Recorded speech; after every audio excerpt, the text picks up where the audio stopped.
હું અશોક પટેલ, જય સરદાર, જય વીર માતા, જય માતાજી.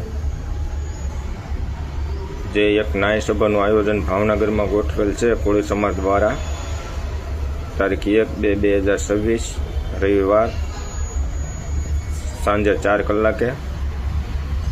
એ ન્યાય સભામાં સંપૂર્ણ પાટીદાર સમાજ ટેકો જાહેર કરે છે.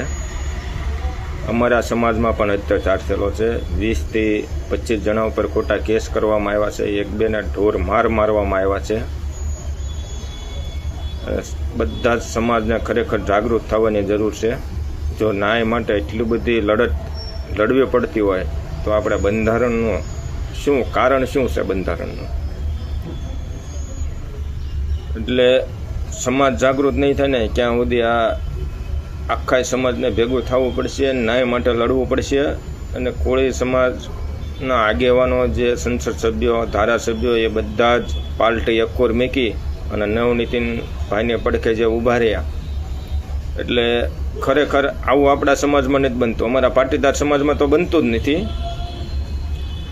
કેમ કે એ તો એની મિનિંગમાં જ બધું દોડ્યા જતું હોય. પહેલાં કેસ કરાવીને પછી સેટલમેન્ટ કરાવવાનું, પહેલાં મરાવરાવવાના અને પછી સેટલમેન્ટ કરવાનું. ભાવનગરને એક રાજ્ય કે આગેવાનું જ આ કામ છે અને સમાજમાં ભાગલા પાડવા સિવાય બીજું કાંઈ કામ છે નહીં, એકલું સેટલમેન્ટ જ કામ છે.